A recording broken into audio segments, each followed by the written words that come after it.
ఉత్తరం చూద్దామండి. నార్కెట్పల్లి నుంచి శ్యామలాంబ రాస్తున్నారు. సుబ్రహ్మణ్య స్వామికి ప్రీతిపాత్రమైన నైవేద్యాలు ఏమిటి తెలియజేయగలరు అంటూ రాస్తున్నారు. చలిమిడి, నువ్వు పప్పు, బెల్లము వీటిని కలిపి చేసిన ముద్దని చిమ్మిలి అంటారు. ఈ రెండు సుబ్రహ్మణ్య స్వామి వారికి చాలా ఇష్టం. కేవలం నైవేద్యమే కదా వారికి కావాల్సింది.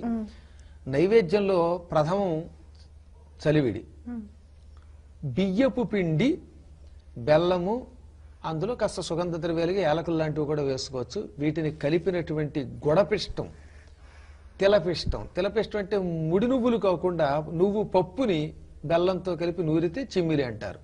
ఈ రెండు. మూడవది పానకం, నాలుగవది పాలు. ఈ నాలుగు నివేదన చెయ్యాలి. గుర్తుపెట్టుకోండి, ఎప్పుడు సుబ్రహ్మణ్య షష్ఠి నాడు, నాగ చతుర్థి నాడు కూడా ఈ నాలుగు నివేదన చెయ్యాలి. ఒకటి చలివిడి, రెండు చిమ్మిలి, మూడు పానకం, నాలుగు ఆవు పాలు. ఎవరు సంప్రదాయం ప్రవేశపెట్టారో తెలియదు. అత్యంత భయంకరమైన హేయమైన నైవేద్యం ఒకటి పెడుతున్నారు స్వామికి. పుట్టల్లో తీసుకెళ్లి కోడిగుడ్లు పారేయటం. ఇది అశాస్త్రీయం, శాస్త్ర నిషిద్ధం అన్నమాట. శాస్త్రగణ ఈ నిషిద్ధ అన్నారు. అటువంటి పని మాత్రం జుగుప్సాకరమైన పని చేయకూడదు. మనకిష్టమైతే మన ఇంట్లో తినండి, అది వేరే విషయం. మామూలు పాము ఏదో కోడిగుడ్డు తింది కదా అని తీసుకెళ్లి కుమారస్వామికి అది పెడతానంటే కుదరదు.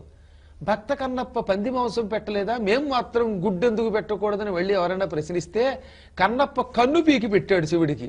నువ్వు కన్ను కాదు కదా, మరి పన్ను కూడా పీకి పెట్టలేవు కదా. గట్టిగా ఇప్పుడు కుమారస్వామి ప్రత్యక్షమై నీ ఆస్తి నాకు రాసిచ్చేయి, రామగుండ్లో ఉన్న నీ ఇల్లు నాకు రాసిచ్చేయంటే రాసిచ్చేయగలవా? ఇవ్వలేవు. కాబట్టి ఇద్దామన్నా సొంత ఇల్లు లేదని తప్పించుకోవచ్చు ఒకవేళ.